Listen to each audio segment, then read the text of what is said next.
Nous restons debout, on lit la parole de Dieu. Je demande à toutes les deux lectrices de s'approcher. La première va lire deux courts versets. 1 Thessaloniciens 5, 18 et Philippiens 4, 8.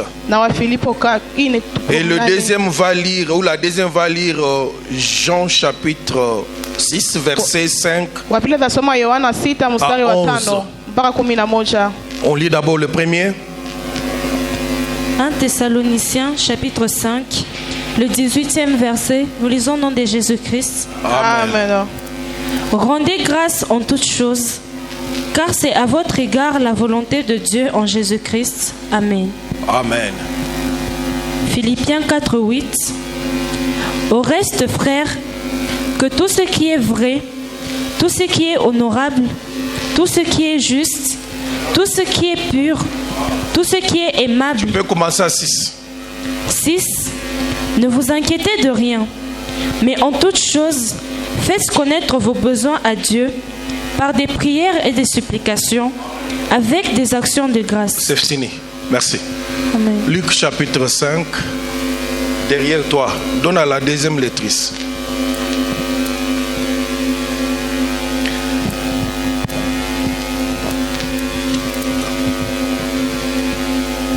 Luc chapitre 5, 6. C'est Jean 6. Jean. Ah? C'est Jean 6, à partir du 5e verset. Allez-y, oui. Jean 6, 5 à 11, nous lisons au nom de Jésus. Ayant levé les yeux et voyant qu'une grande foule venait à lui, Jésus dit à Philippe, où achèterons-nous de pain pour que ces gens aient à manger? Il disait cela pour le prouver, car il savait ce qu'il allait faire. Wow. Philippe lui dit, le pain qu'on aurait pour 200 derniers ne suffirait pas pour que chacun en reçût un peu. Un de ses disciples, André, frère de Simon-Pierre, lui dit, il y a ici de jeunes garçons qui a 5 pains, d'orge et 2 poissons. Mais qu'est-ce que cela pourtant ces gens? Jésus dit, faites-les asseoir. Il y avait dans ces lieux beaucoup d'herbes. Ils s'assirent donc au nombre d'environ 5000 hommes. 11. Jésus prit le pain, rendit grâce et souligne ça bien, rendit grâce. Oui. Et le distribua à ceux qui étaient assis et Oui. Et leur donna de même des poissons autant qu'ils en voulurent. Amen. On peut reprendre place.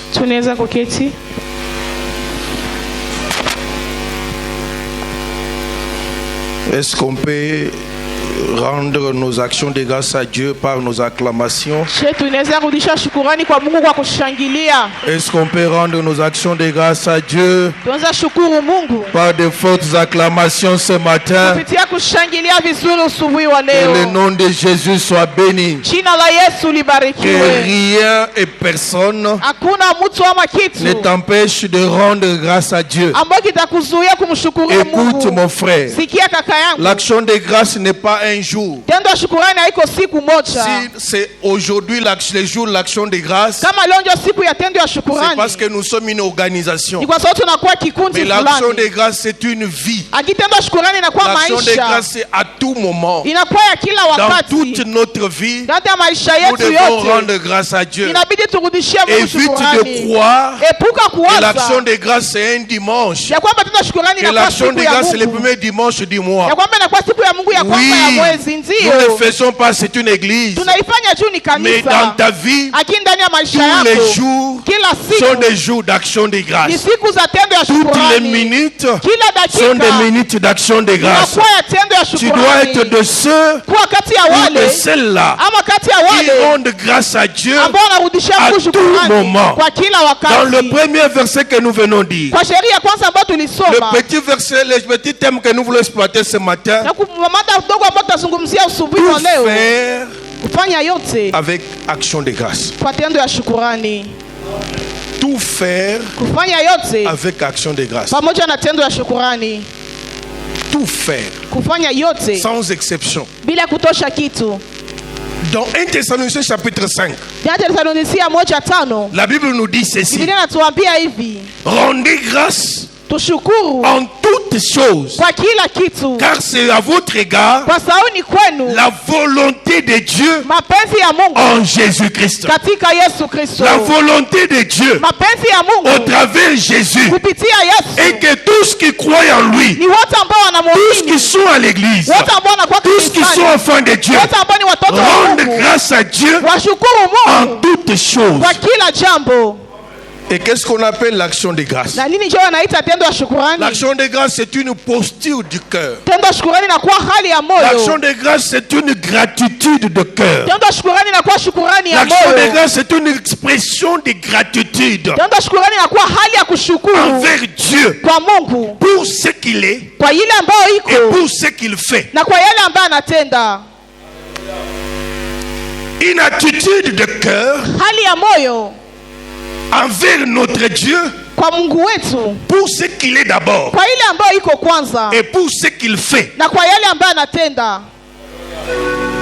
Et j'ajoute, même pour ce qu'il ne fait pas, même pour ce qu'il fera. Tu dois rendre grâce à Dieu même pour ce qu'il ne fera pas encore. Écoute mon frère, l'action de grâce avant le miracle, c'est un sacrifice. Mais l'action de grâce après le miracle, c'est une offrande.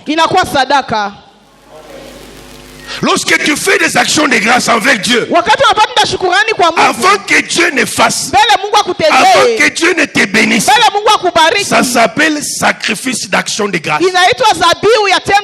Mais lorsque Dieu a béni, lorsque Dieu a fait quelque chose dans ta vie, tu ne viens pas avec des sacrifices, mais tu viens avec une offrande de reconnaissance.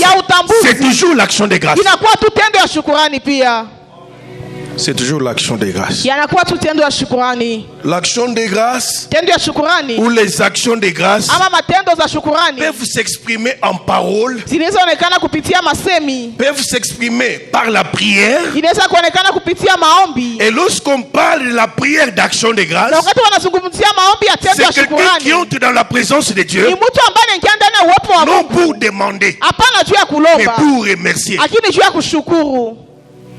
Tu commences toute une prière, non pour dire à Dieu, donne-moi le mariage, donne-moi le travail, mais tu entres dans la présence de Dieu pour seulement dire à Dieu, merci pour le souffle de vie, merci pour la vie, merci pour le mouvement, merci pour la paix, merci pour la joie.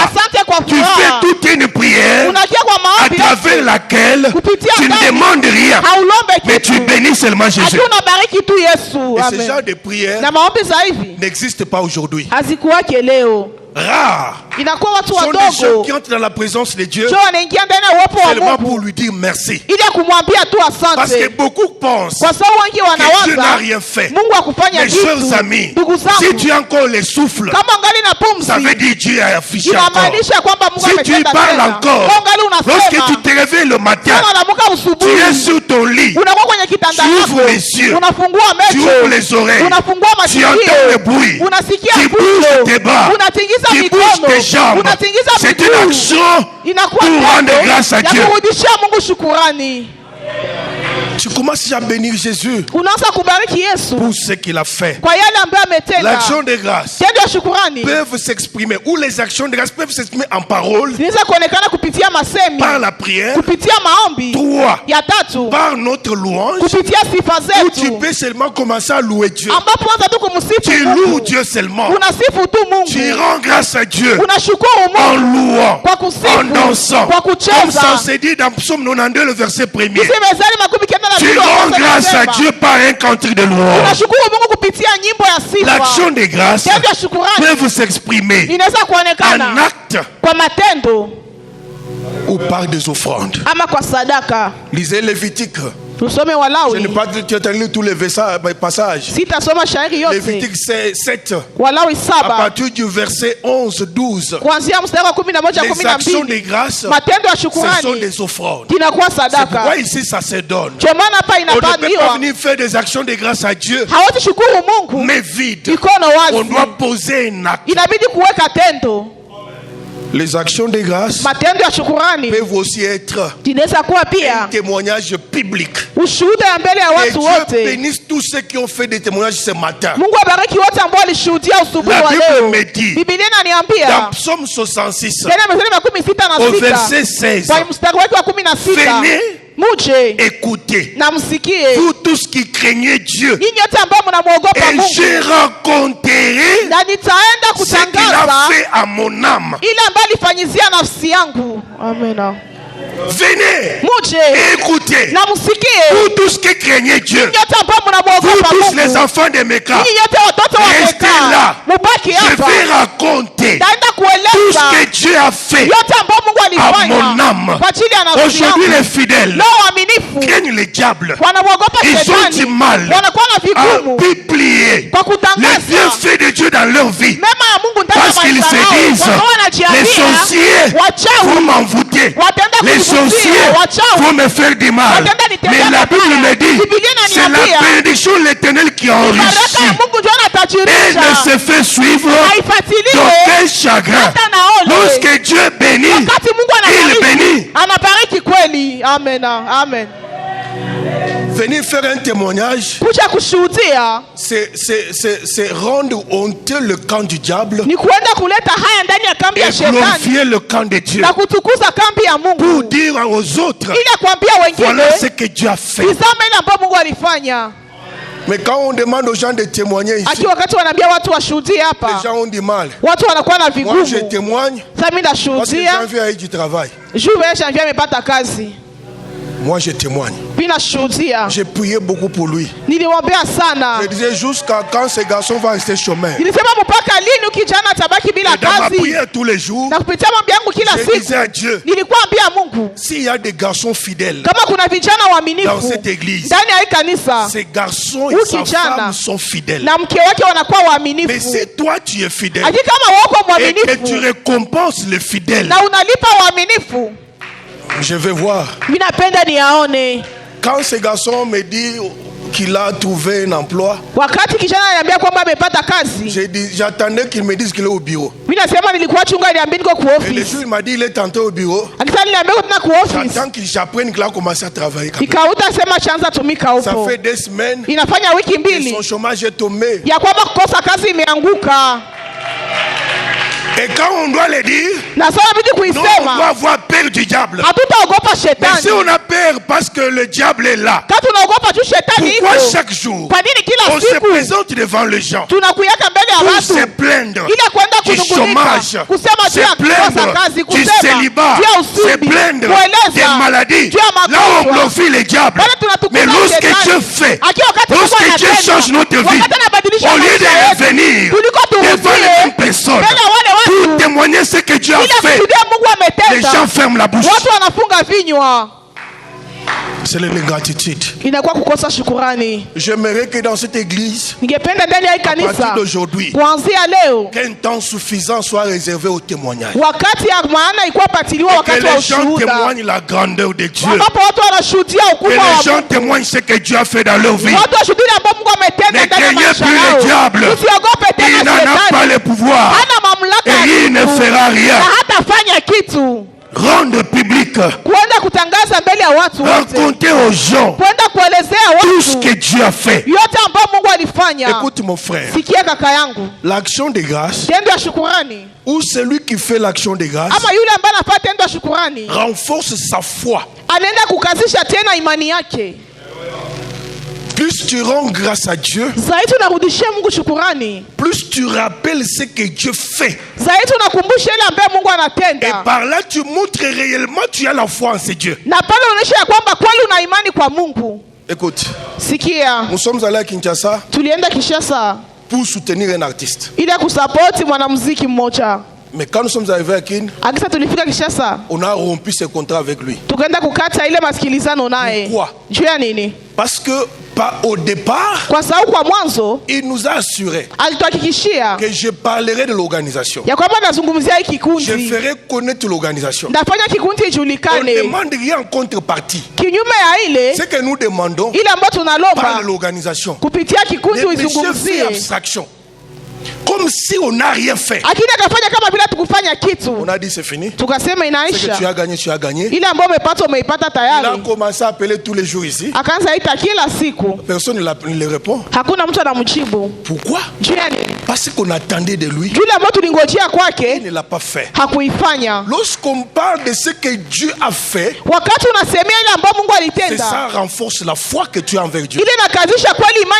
Cela montre la considération que tu as envers Dieu. Si tu as du mal à dire aux gens ce que Dieu fait dans ta vie, tu n'as pas la foi en Dieu.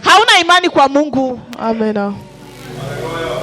Si tu ne peux pas dire aux gens ce que j'ai fait pour toi, ça veut dire que tu n'as jamais cru en moi. Tu as toujours négligé ce que je fais pour toi. Mais les jours où tu prendras en compte ce que je fais pour toi, tu le diras aux gens. Je n'ai pas besoin de l'attendre de moi, mais j'ai besoin d'attendre les gens dire ce que toi tu as dit à mon sujet. Et cela me renforce. C'est lui qui fait des actions de grâce. Il renforce sa foi. C'est lui qui fait les actions de grâce. Il cultive l'humilité en lui. C'est lui qui est orgueilleux. Il ne peut pas faire des actions de grâce. Mais c'est lui qui est humble. Il sait que tout ce qu'il a, ça ne vient pas de lui. Ça vient de Dieu. Et il n'a pas honte de s'approcher devant les gens pour dire aux gens tout ce que vous voyez, c'est pas moi, c'est lui. Mais un orgueilleux ne rendra pas grâce à Dieu.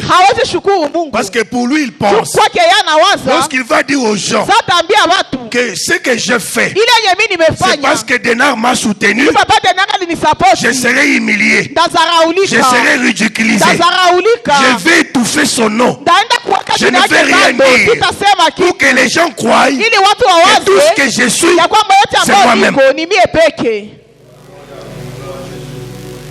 Celui qui ne rend pas grâce à Dieu ne considère pas Dieu. C'est un orgueilleux. Mais celui qui cultive l'humilité, c'est celui à tout moment, même lorsqu'il veut recevoir les gloires des gens, il veut dire aux gens, c'est pas moi, c'est Dieu.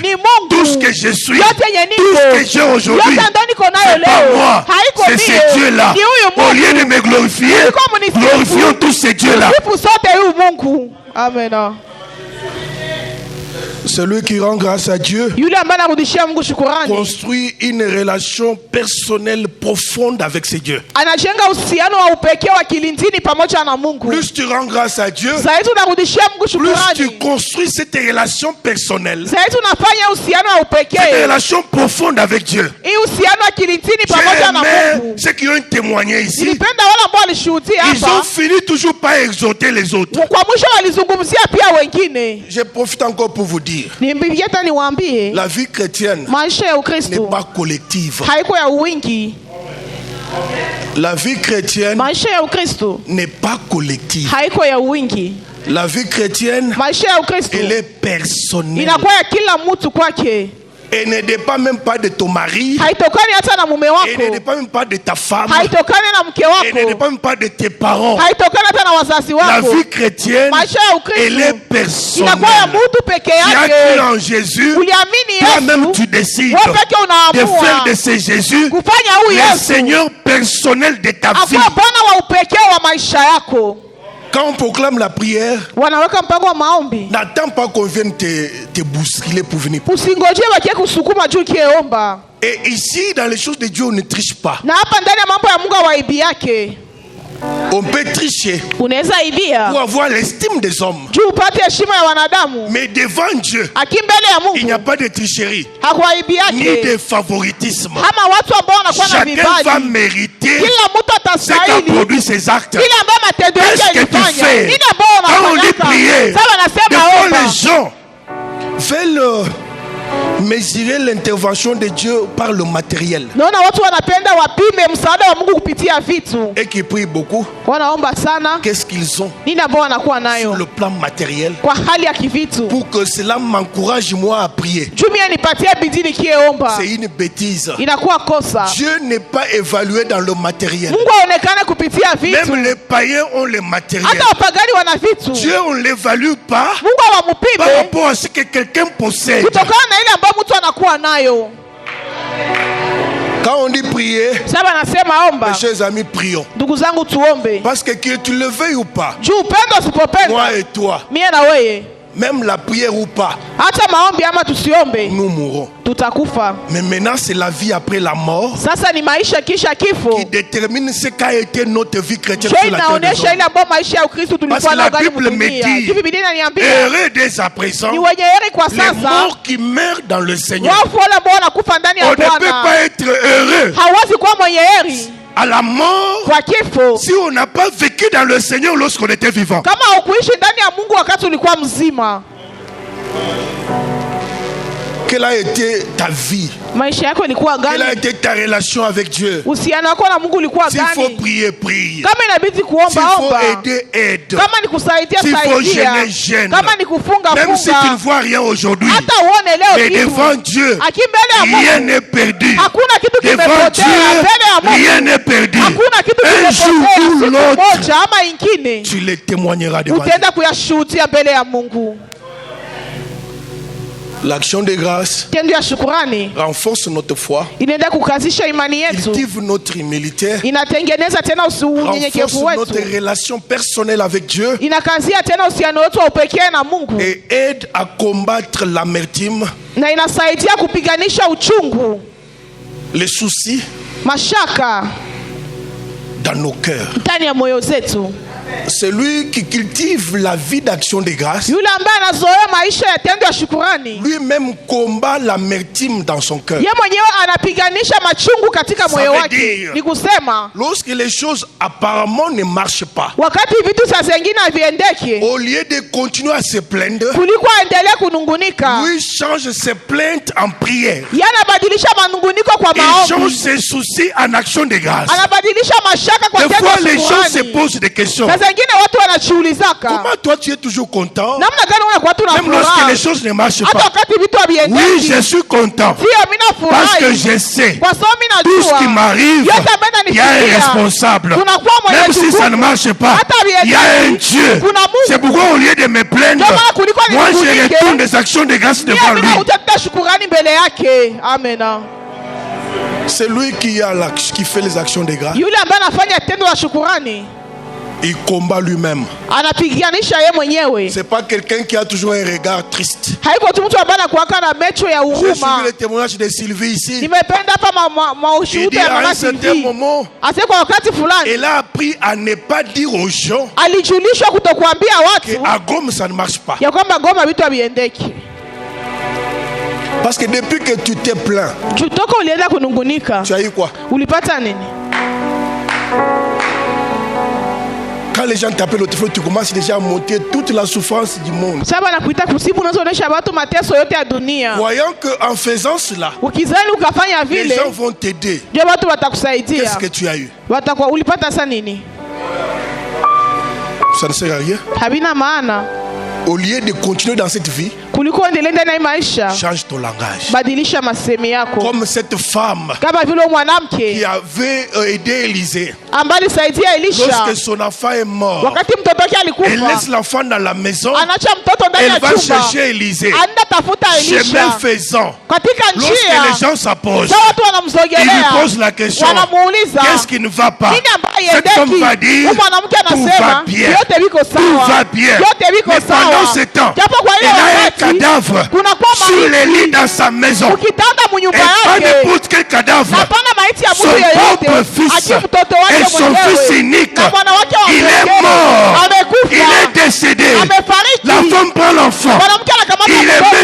table, s'il a les lits, anamtia kwenye il kitanda, ferme la chambre, anafunga et il chumba, sort anatoka comme si de rien n'était.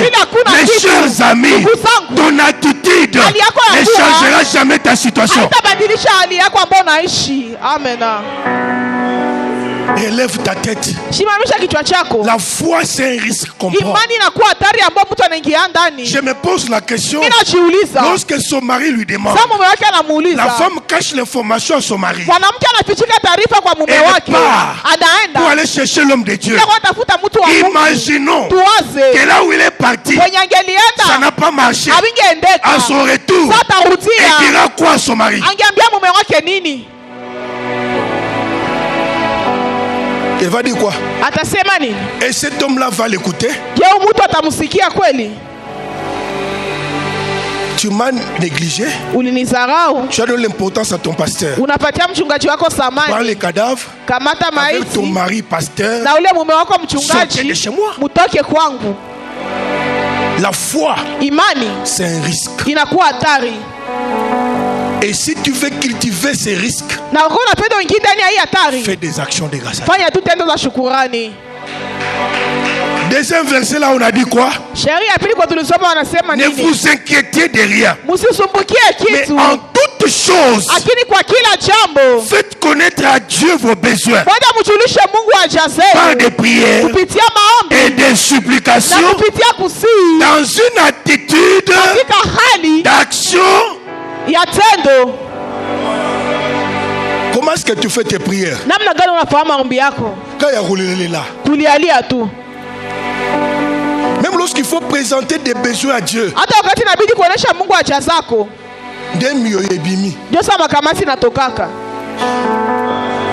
Non, la Bible dit en toutes choses.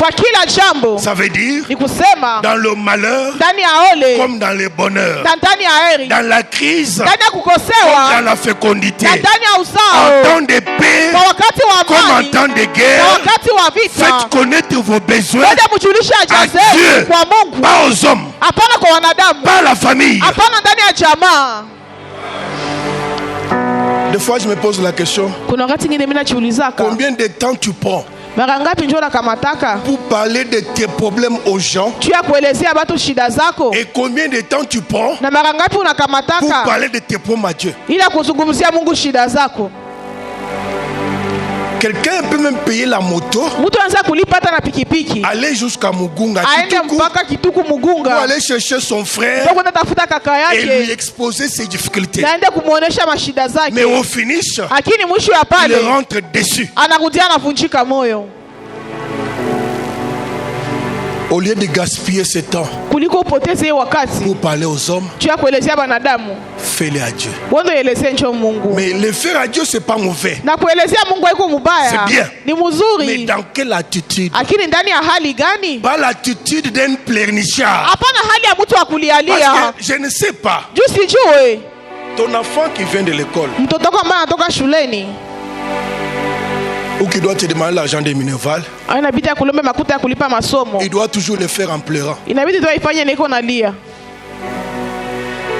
Ton enfant à la maison, quand il vient te demander les minerval, il doit pleurer.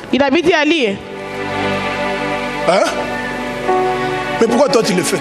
Ça veut dire que tu ne connais pas ton identité. Tu ne connais pas la relation que tu as avec ces dieux. Je n'ai pas besoin de pleurnicher. Moi, j'ai prié souvent Dieu.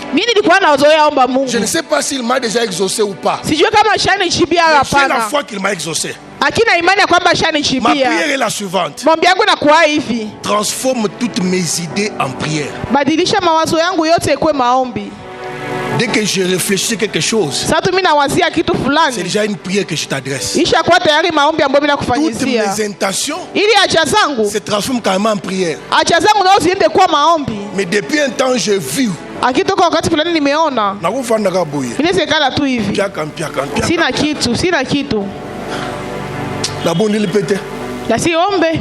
Mais regarde moi Dieu moko alikiawa. Utaona tu mtu bwana pita hapa. Papa ningali kama moi 50 euros sunga. Baba 50 inaweza kusaidia. Ebite combien c'est important na moment huyu. Haujue kama inakuwa na maana gani kwa hii wakati. Libéré. Ipatie tu.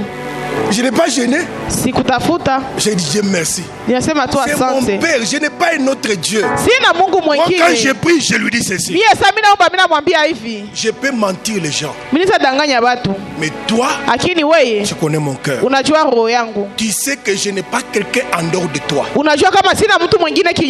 sais que je n'ai aucun appui. Tu sais que je n'ai aucun soutien. Devant les gens, je peux faire semblant.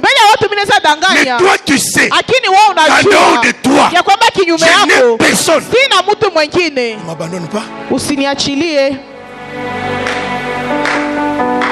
Je n'ai pas besoin de beaucoup de paroles.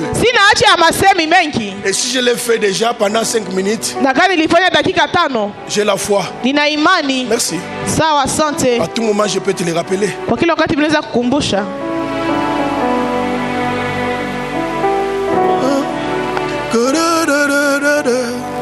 J'ai aimé cette chanson-là grave.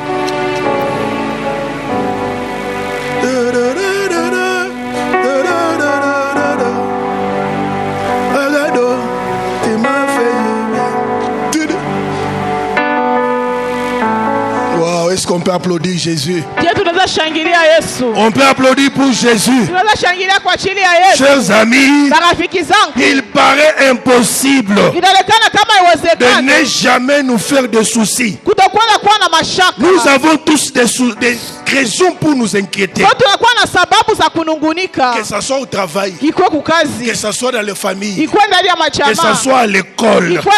Mais le conseil que Paul nous donne, c'est de transformer nos soucis en prière.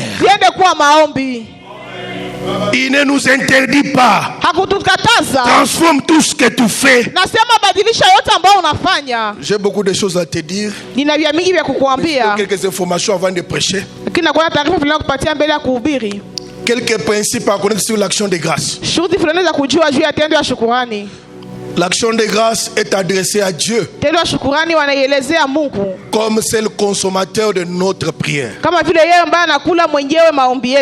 Par qui et au nom de qui nous faisons nos actions de grâce? Nous les faisons par Jésus et nous les faisons au nom de Jésus. Quand?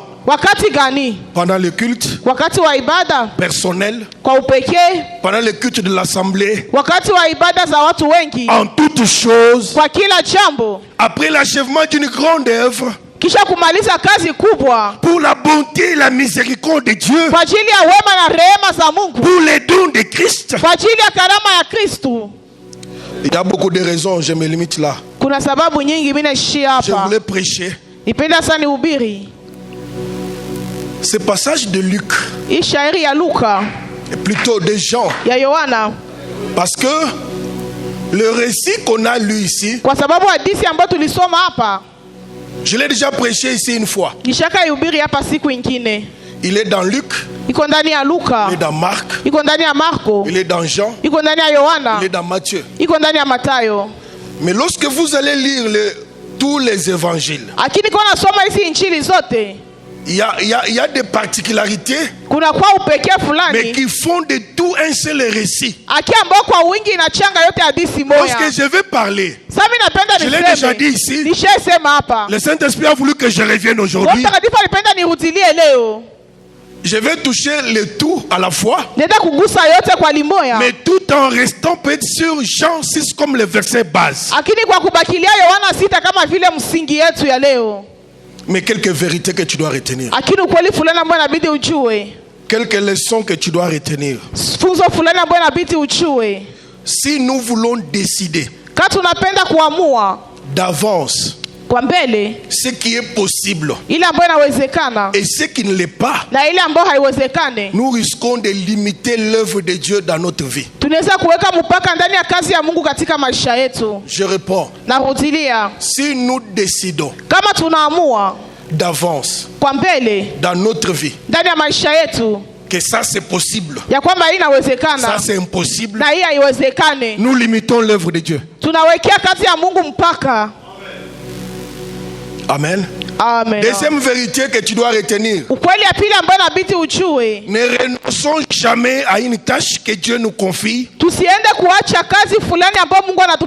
Sous prétexte qu'elle ne peut pas se faire. Dieu est le maître de tout. Et Dieu est capable de tout. J'ai dit à quelqu'un ce matin, Dieu est capable de tout.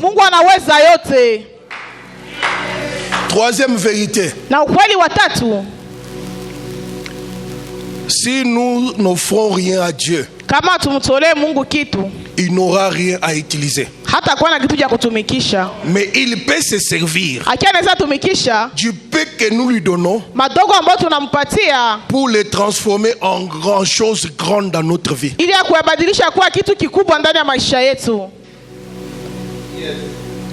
Écris-moi ce que tu comprends, parce que je ne peux pas retourner. 4 ou 5.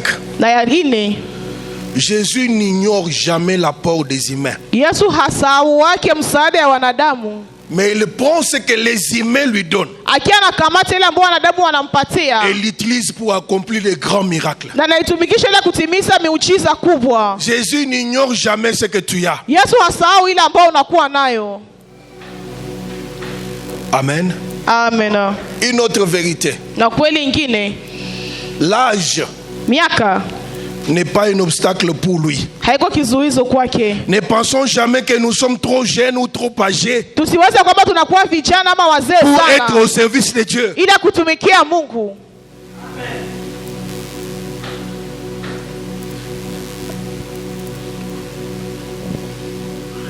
Une autre vérité que toi tu peux retenir même si tu ne comprends pas la prédication après. Dieu nous donne en abondance. Il accepte ce que nous lui offrons. Qu'il s'agisse de temps, qu'il s'agisse d'aptitude ou de biens matériels, en le multipliant et en le rendant au-delà de nos attentes.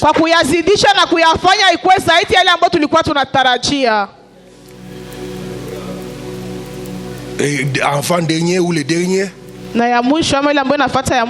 si nous sommes disponibles pour lui, il nous montrera comment nous pouvons contribuer à l'avancement de son royaume.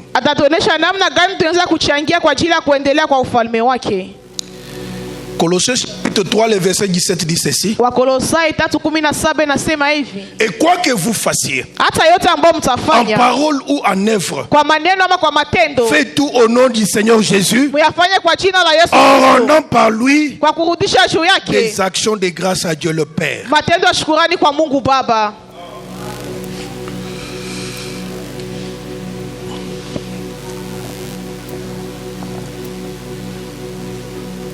Jésus, dans d'autres versions, ça se dit bien dans d'autres évangiles.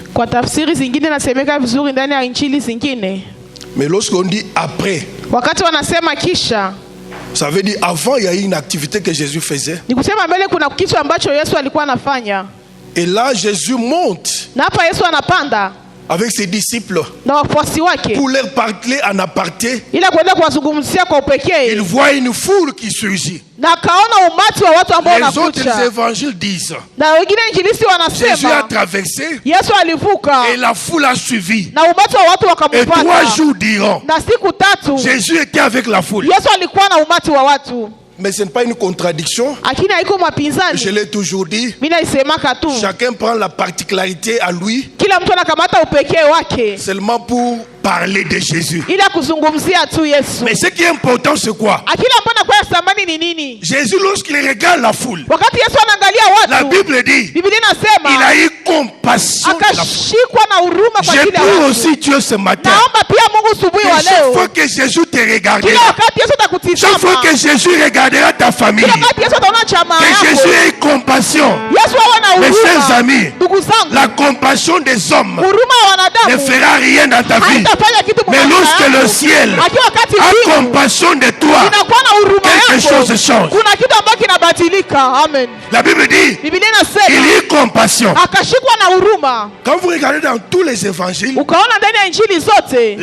l'un dit que sont les disciples qui sont venus vers Jésus pour lui demander de renvoyer la foule parce que le lieu est désert et il fait tard. Mais ici dans Jean, c'est Jésus lui qui fait le constat et qui dit aux disciples, nourrissez ces gens, prenez soin de ces gens. Les disciples vont lui dire, même si on pouvait avoir l'argent pour supporter la nourriture de ces gens, il n'y a aucun montant qui peut convenir. Pourquoi? Ils sont 5000 hommes. Et ici dans la culture juive, lorsqu'on cite les hommes ne mangeaient pas avec les femmes. Les hommes sont séparés des femmes. 5000 hommes, sans compter les femmes et les enfants. Parce que tout enfant devait rester avec sa maman. Donc si on peut prendre l'hypothèse que chaque homme avait une femme et que chaque femme avait 2 enfants, donc là Jésus était au plus tôt des 20 000 personnes. Il dit faites-les nourrir. Les disciples vont dire nous n'avons rien. Mes chers amis, l'argent ne peut pas résoudre tous les problèmes. Les manques de moyens que tu as, ce n'est pas une solution, ce n'est pas un blocage, ce n'est pas une finalité. Tu peux tout manquer, mais Dieu n'a pas tout manqué. Tu peux ne pas voir l'argent, mais Dieu est capable, même dans le rien, fait que quelque chose existe. Amen. Les disciples vont faire leur tour. Ils viennent vers lui. C'est Philippe qui répond, mais c'est André qui vient par la suite. Pourquoi on le précise? André, frère de Simon-Pierre, c'est un autre enseignement. Mais qui vient par la suite pour dire à Jésus, j'ai fouillé ici, j'ai trouvé seulement un jeune garçon qui n'a que 2 poissons et 5 pains. Qu'est-ce qui est contraste ici? Les adultes qui étaient là tous ont caché leur nourriture. Même les disciples eux-mêmes, ils n'ont pas considéré ce qu'ils avaient comme quelque chose. Mais ce jeune garçon, malgré son âge, il n'a pas refusé d'exposer ces 2 poissons et ces 2 pains. Il pouvait aussi dire, je suis enfant, ça me suffit. Comment les adultes, toute l'église, vous êtes là pour minimiser ce que vous avez? Tu ne feras pas de grandes choses avec de grands moyens que tu cherches mais que tu n'as pas.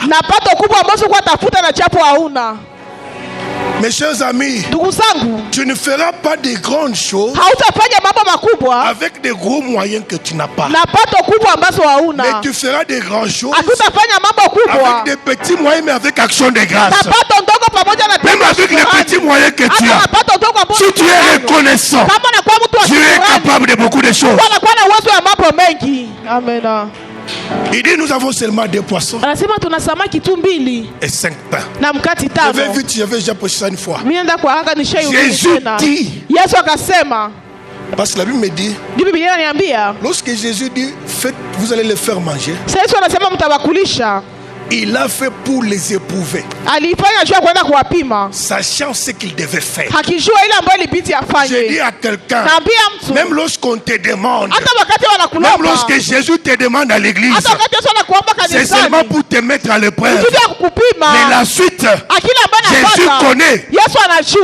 J'ai vu un homme de Dieu dire que si nous ne devons pas prier, parce que nous avons l'impression que Dieu connaît tout, la prière est une arnaque. Na maombi inakuwa kama vile ya wizi. Il faut faire attention de conclure des choses de Dieu vite. Mufanye ange mkuwa na malizia vitu vya Mungu kwa haraka. Dieu connaît tout. Mungu anajua kila kitu. Donc, Dieu a mis devant toi, c'est toi qui dois chercher, oui. Mungu alitia mbele yako wewe utatafuta ndio. Mais ne mettez pas le point final. Akimu siende kuweka nukta ya mwisho. Il y a des choses que personne n'a cherché mais Dieu a donné. Kuna vitu ambavyo mtu akutafuta lakini Mungu alimupatia. Amen. Vous allez me dire que Jacob dans le ventre de sa mère, Yakobo ndani ya tumbo ya mama yake, il a fait quoi pour obtenir? Alifanya nini juu aende Il a prié pour obtenir. Aliomba juu apate. Tu vois les hommes de Dieu quand nous avons le micro. Unajua watu wa Mungu sawa wanakuwa na micro saa zingine. Tunazanaka tunajua kila kitu. Non, tu dois chercher. Inabidi utafute, inabidi uombe. Dieu ne fera pas tout à ta. Mungu hatafanya yote kwa fasi yako ndio. Hatafanya yote. Il fera aussi tout. Atafanya pia yote. Amen. Amen. Alléluia. Amen. Jésus, la Bible dit. Biblia inasema. Denar. Papa Denar. Tu dois nourrir tous ces gens. Inabidi kulisha babatu yote. Mais je l'ai dit pour t'éprouver. Moi je sais ce que je ferai après. Si tu as la foi, tu fais quoi? Lève-toi. Commence. Si j'échoue, lui-même sait. Quand on grandissait, on avait un vieux là. On avait des petits privilèges à l'église catholique. Maintenant, il y avait une salle qu'on appelait salle paroissiale comme ciné cathédrale ici. Que nous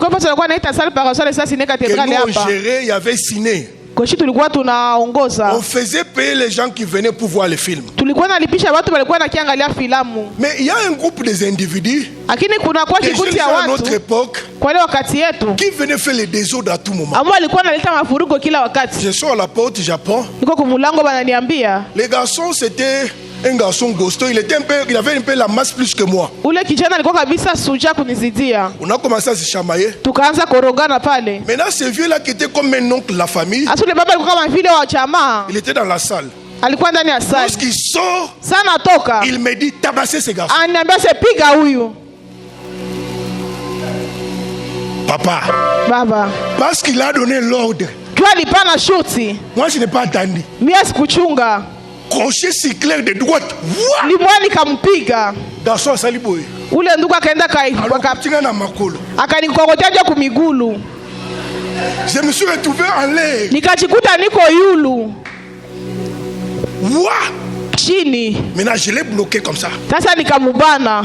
Maintenant lorsque je le lâche, au lieu de continuer le travail, lui se lève. Je sors maintenant une chaîne. Nous on se promenait avec des chaînes de vélo.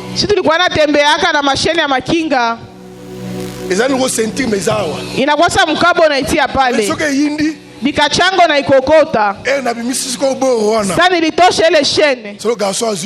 Ndio kijana sasa alipata vyake na akakimbia. Mais qu'est-ce qui m'a donné le courage? Nini ambayo nipatia bidii? C'est l'ordre inakuwa shurti que le vieux m'avait donné. Ambole mkubwa alinipatia. Sans évaluer les conséquences. Bila kuangalia matokeo. Je me suis engagé. Nikaingia ndani ya vita. C'est ça la foi. Nenya kwa imani ile. Amen. Bijou kola la te. Sokola na utanga komona.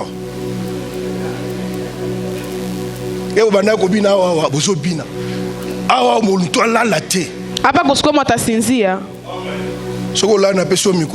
Ukalala wanakupatia mikro ubiri.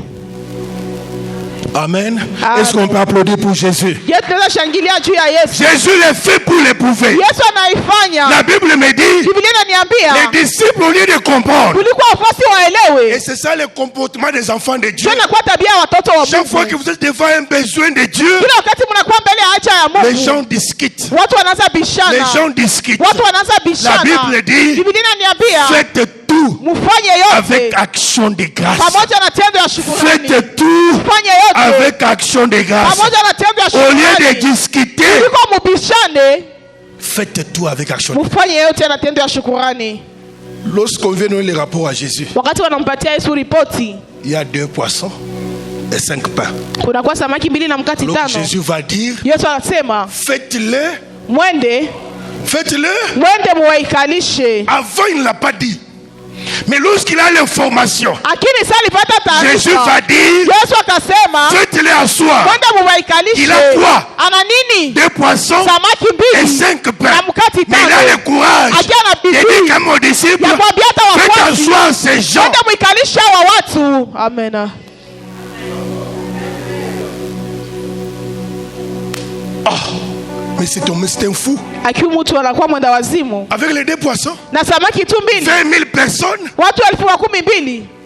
L'impossible n'est pas le langage de notre Dieu. La Bible me dit, Jésus donne même la manière dont il faut les faire s'asseoir. Jean ne le dit pas bien. Mais Luc et les autres le disent clairement. Par rangée de 50. Il faut les mettre par rangée de 50. Et la Bible me dit, cela fit ainsi. On l'a fait. On a fait asseoir les gens. Et lorsque cela se fit ainsi, c'est alors que Jésus prend la parole. Mes chers amis, il y a des choses dans notre vie qui ne pourront se faire que lorsque nous aurons mis de l'ordre dans notre vie. Amen. Il y a des choses que tu dois faire avant que les miracles ne commencent. Il dit aux disciples, faites-les asseoir. Et la Bible dit, tous filles assis. Tout le monde a accepté l'ordre. Toi, tu ne connais pas ce que Jésus a dit. Mais Dénar vient te dire, assis-toi ici. Toi, ne discute pas. Assis-toi seulement. Mes chers amis, tant que tu n'es pas dans l'ordre que Dieu a donné, tu fais retarder le miracle dans ta vie. Écoute, lorsque tu attends celui qui t'attend, tu retardes le miracle. J'ai dit ceci. Jésus a dit, faites-les asseoir par rangée de 50. Jésus attend. Toi, au lieu de t'asseoir, toi tu attends. Tous vous attendez et le temps passe. Beaucoup de chrétiens sont dans cette position. Oui, ils attendent que Jésus agisse. Jésus aussi attend qu'il agisse. Et plus nous attendons, plus tous deux, nous perdons le temps.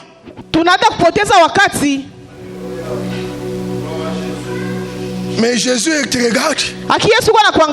Les promesses de Dieu ne pourrissent pas. Mais chacun de nous peut le retarder dans sa vie à cause de son comportement.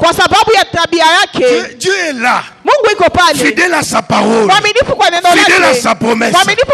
Mais il t'attend à un point. Dès que tu arrives là, tu rencontres ta bénédiction. Dès que tu n'arrives pas, lui aussi t'attend. Il ne te force pas, il ne te punit pas. Kara, pendant ce temps tu parles, tu pries, Dieu dit, moi je t'attends ici. Lorsque tu arrives sur ces poteaux, tu rencontres ma bénédiction. Toi tu perds ton temps. Si j'ai béni quelqu'un, est-ce qu'il y a quelqu'un qui est béni ce matin? N'attends pas celui qui t'attend. Il y a certains miracles qu'il faut bousculer. Je vous ai toujours parlé des Zachée ici. Zachée n'a pas attendu Jésus chez lui. Zachée est sorti pour aller chercher Jésus. Pendant qu'il cherchait Jésus, Jésus les cherchait. À un certain moment, ceux qui se cherchent se sont retrouvés. Ne reste pas chez toi. Nous sommes au temps de la moisson. Lève-toi, entre dans la moisson. Lève-toi, la moisson est déjà prête. Tu attends. Tu attends. Tu attendras longtemps. Tu attendras longtemps. Utangojea siku nyingi. Il y a même des acrobaties que tu peux faire. Kuna vitu vingine ambavyo unaweza fanya. Tout est permis. Yote yameruhusiwa. En ces temps difficiles. Hata kwa hiyo wakati ngumu. Dans la ville de Goma. Ndani ya vile ya Goma. Il y a des gens qui construisent. Kuna watu ambao wanajenga. Dans la ville de Goma. Ndani ya mji wa Goma. Il y a des véhicules qui entrent. Kuna magari dans la ville de Goma. Ndani ya mji wa Goma. Il y a des gens qui se marient. Kuna watu ambao wanafunga de l'autre côté. Les uns se plaignent. De l'autre côté. Les autres moissonnent. Ça existe. Viko. Ça existe. Viko. Jésus dit faites-le asseoir. Yesu anasema muwaikalishe. Et les disciples ont observé ça. Na wafuasi wakaenda kuyafanya. Alors que Jésus dit. Najua pale Yesu akasema. Lorsque l'ordre est exécuté. Sasa shuti watu wanaenda kuyatimiza. Lorsque tout est fait comme je le voulais. Wakati yote yanafanyika jinsi mimi nilikuwa napenda. Lorsque Dieu dit à Moïse. Hapo wakati Mungu anaambia Musa. Wende ujenge safina. Selon les modèles que je t'ai donnés. Kutokana na ile ambayo nimekuonyesha. Lorsque tout est fait. Wakati yote yanafanyika. Dieu est descendu. Mungu akashuka. La gloire de Dieu est venue. Si tu veux vivre le miracle dans ta vie. Regarde ta vie. Est-ce que tout ce que tu es, tout ce que tu fais, correspond à la parole de Dieu?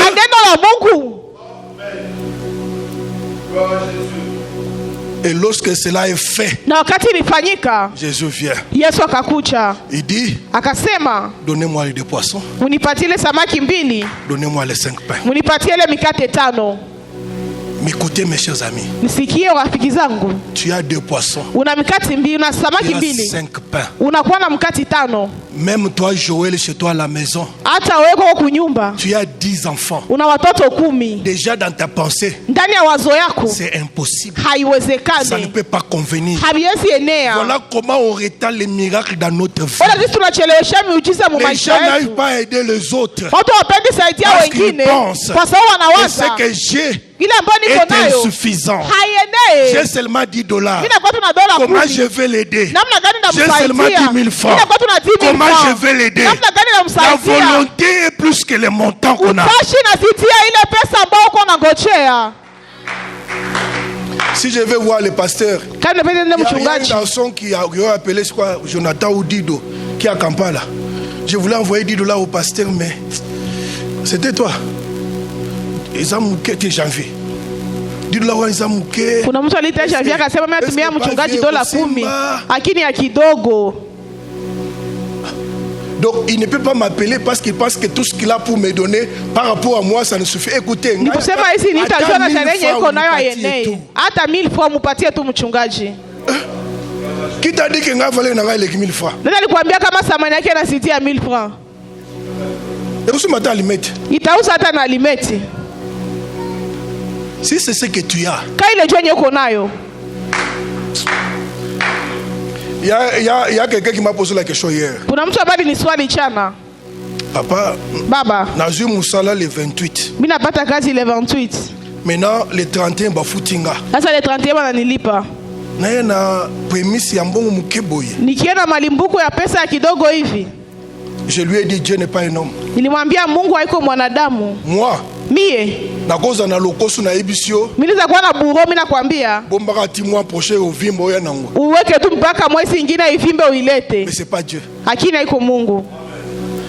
Dieu n'est pas un homme. Mungu haiko mwanadamu. Dieu c'est le principe. Mungu ni shurti. Tu as eu le travail. Umepata kazi. On t'a payé seulement $10. Wamekulipa tu $10. Toi ne dis pas. Wewe usiseme que non, je vais bouffer ça. Asenda ikula. Seulement le mois prochain. Ni mwezi ambao itakuya. J'aurai $100 mobimba. Sasa pata 100 ya kuenea. Dieu anaweza kupana malimbuko. Ndugu zangu. Dieu n'est pas mesuré par rapport au montant. Mungu apimike na hesabu. Mais Dieu est mesuré par rapport au principe selon sa parole. Mungu anapimika kutokana na shurti ya neno lake. Qu'est-ce que toi tu dois faire? Même si c'est $1, mets dans l'enveloppe. Dis à Dieu, tu m'as béni. Le premier produit de mon travail, c'est ça $1. Je viens devant toi. Avec action de grâce, je le donne dans ta présence. Le pasteur n'est pas Dieu. Ngana wewe bisobo petit wana pesi resume bien. Ninaweza kuambia hapo na pana wazo ya mzuri weka kwanza. Moi prochain oyashiko na prémisse. Mwezi ambao itakiwa na malimbuko mzuri. Ça c'est un homme. Hii ni mie. Il n'y a pas un pasteur qui va t'enseigner comme ça. Moi je te le dis. Hakuna mchungaji mtakufundisha vya hivi. Akiba baba yuko anatuambia kweli. Ça ne sert à rien que je bouffe l'argent, mais pour lequel tu n'auras pas une bénédiction. Alléluia. Amen. Ne minimise pas ce que tu as. Jésus prend des poissons. Il prend 5 pains. Il est content. Il dit à Dieu, toi-même tu savais, à ce moment, j'allais avoir 20 000 personnes. Et toi-même tu sais, et maintenant là, tu m'as donné seulement des poissons et 5 pains. Je ne discute pas. Je te rends grâce. Je bénis ton Saint-Nom. Même avec le pain que tu m'as donné, je t'ai béni. Avec le pain que tu m'as donné, je te dis merci. Avec le pain que tu m'as donné. Amen. Amen. Mais au lieu de faire ça, toi tu murmures. Et l'autre chose, c'est Mungu ananipatia njoo hivi. Ebele apesi bango ebele. Wale wengine napapatia vya mingi. Wengine wanakuwa na vya mingi. Dieu me donne le pain. Lakini Mungu ananipatia kidogo hivi. Je vais faire quoi? Tafanya nayo nini? C'est comme les femmes d'aujourd'hui là. Kama wanawake wa leo. Upesi 10 000. Unampatia 10 000 francs. En ce moment difficile. Kwa hiyo wakati ngumu. Après oyebisie. Kisha unamwambia. Maman, tu vois la crise de Goma. Unaona gisi toi ishashuka. Débrouille-toi avec ça. Sikia sasa. Ase hii itafanya nini? Wana se Belange qui dit à Dido. Et kokanini oyo. Maman, prends d'abord avec action de grâce. Kamata kwa na tendo ya shukrani. Alléluia. Amen. Prends avec action de grâce. Kamata na tendo ya shukrani. Bénis Dieu avec action de grâce. Bariki Mungu na tendo ya shukrani. Des fois ensemble bazo éprouver yo.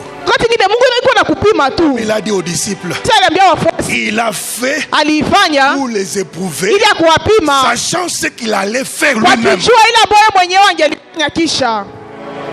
Jésus rend grâce. J'ai béni Dieu. J'ai béni Dieu.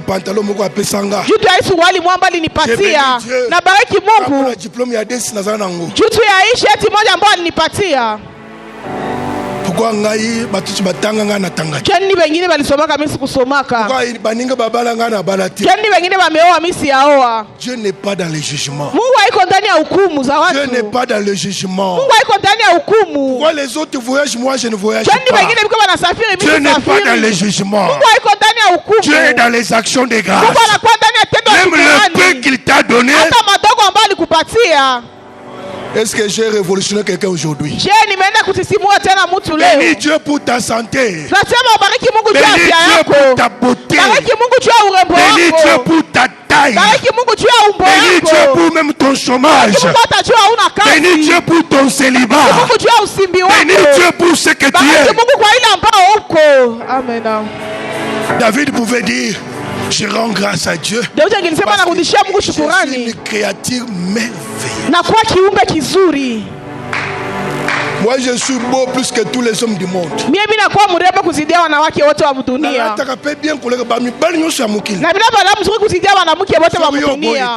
Kama waona katala binakuona. Lakini mimi najifurahia mie peke. Sina shida na mtu. Je ne me compare à personne. Mais je rends grâce à Dieu de ce qu'il m'a fait une bonne personne. De ce qu'il m'a fait un beau gars. De ce qu'il m'a fait un bon tonton. Amen. Amen. Attends, nalale kwanga mais je suis content. Hata mimi nalia kwanga mimi nafurahi. Nalale kwanga comme quinoa. Mimi nakula kwanga sasa kina bwana cheshimia. Thompson moko. Mimi nakula na Thompson moya. Mimi nakunywa mai. Kisha mimi nasobeka.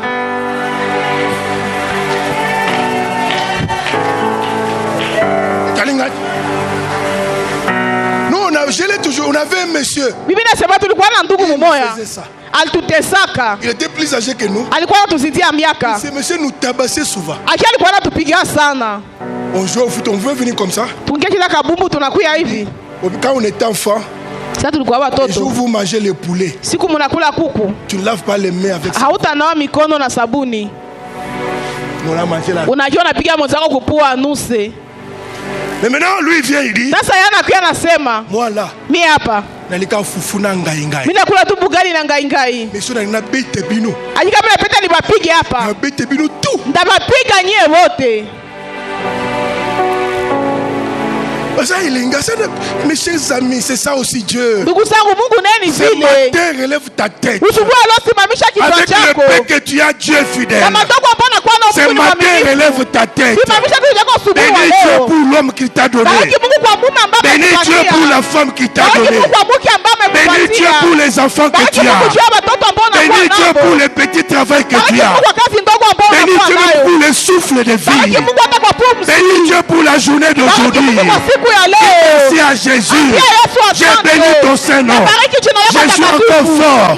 Même si après ici, je vais mourir. Et pour l'instant, j'ai béni Jésus. Amen. Amen. Amen. Lorsque Jésus finit, après il dit aux disciples, distribuez. Deuxième des choses, il rend grâce à Dieu. Après il dit, distribuer. Qu'est-ce qu'on distribue? 2 poissons. Samaki mbili. Ça c'est pas la folie. Tu ne peux pas entrer dans la moisson si tu n'as pas ce genre de vision. Il dit distribuer.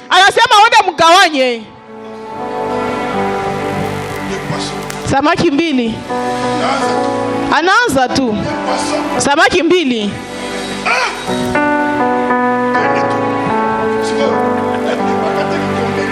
Sasa walikata vipande ngapi?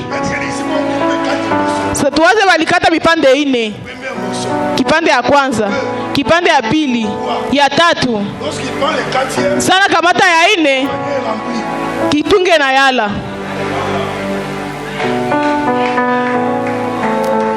Les miracles ne commencent pas lorsqu'on n'a pas obéi. Les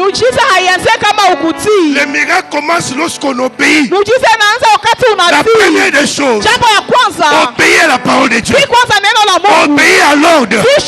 C'est pourquoi Pierre pouvait dire à Jésus, j'ai péché toute la nuit. Je n'ai rien reçu. Mais sur ta parole, j'ai fait le filet. C'est lorsqu'il obéit que le miracle commence. Amen. On n'a pas distribué. Ce que j'ai connaître multiplication. On a distribué ce qui n'avait pas encore été multiplié. Mes chers amis, la foi chrétienne, ce n'est pas 1000 pas. C'est le premier pas. Si tu as la foi, pose seulement le premier pas. Le deuxième, c'est pas toi. Fais tout par la foi. Si vous avez des véhicules ici, Antoine, quand tu sors la nuit, tu vois 500 mètres. Tu vois combien de mètres? 50. Après tu forces, tu vois 100. Est-ce que ça t'empêche de rouler? Hein? Tu vas dire non, tant que je n'ai pas vu 1000 km, je ne roule pas. Je n'ai pas besoin de voir toute la route pour rouler. Je n'ai pas besoin de voir toute la route, toute la vie, toute une procédure pour commencer. On commence même sans savoir ce qui nous arrive. Et c'est ce début-là qui est appelé la foi.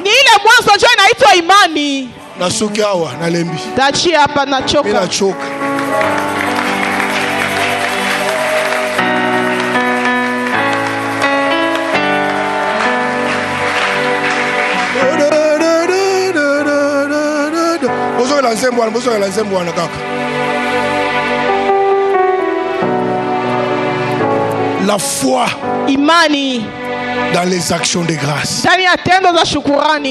Ce matin, j'aimerais que tu pries pendant 5 minutes. Comme jamais tu avais prié. Tu as quelque chose, toi. Tu as 1000 francs. Tu as même la maison. Tu as même un petit véhicule. Tu as des enfants pendant les autres n'en ont pas. Tu as des relations pendant les autres n'en ont pas. Est-ce que pour ça, tu ne peux pas rendre grâce à Dieu.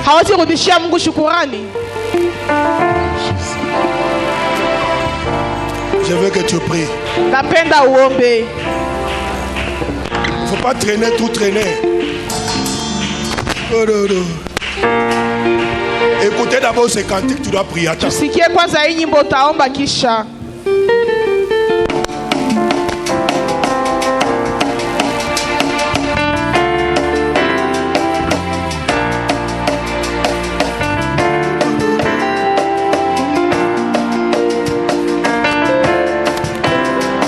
La vie Zabitumba, je n'ai pas perdu espoir, j'étais prête pour le combat. Bambunge Molili Jingelinga, quand j'ai pleuré, tout ça n'a rien donné. Naïma, Imakutu, ça n'a rien changé. Tango n'a changé le lenga kolukayo. Lole fungami et soit localisé. Papa, oh papa, papa, je n'attendais pas. Papa, oh papa, papa, tu m'as fait du bien. Si. Oh my God, oh, tu m'as fait du bien. Oh my God, oh, tu m'as fait du bien. Oh my God, oh, tu m'as fait du bien.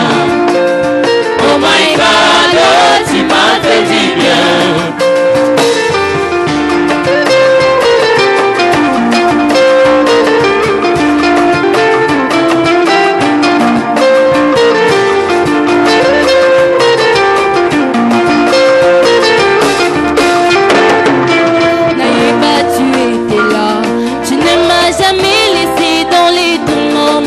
Moment.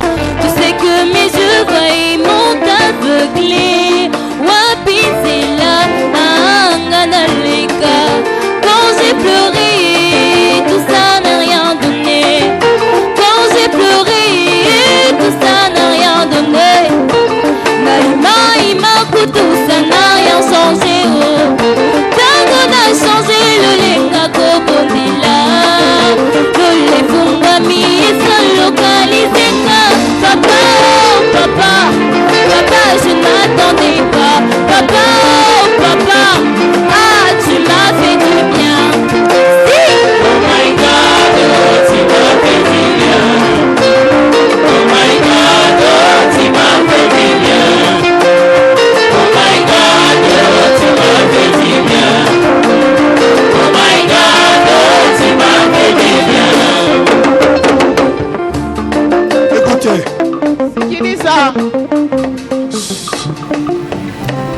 David n'a pas tué Goliath avec les gros moyens qu'il n'avait pas. Pendant que le roi Saül et tous les généraux attendaient les grandes armes pour aller tuer Goliath, David arrive. Mes chers amis, le problème, ce n'est pas le moyen, mais le problème, c'est la vision du moyen qu'on a. Amen. Amen. Il y a des moyens. Et quelle est la vision que tu as sur le moyen? David arrive, il ramasse les pierres. La même. Qu'est-ce que tu as, mère? Tu n'auras pas beaucoup avec ce que tu n'as pas. Mais tu auras beaucoup avec ce que tu as. La semence est toujours plus petite que son arbre. La semence qui porte un grand arbre est toujours plus petite. Ne néglige pas ta semence. Parce que dans cette semence, il y a un grand arbre. Magado,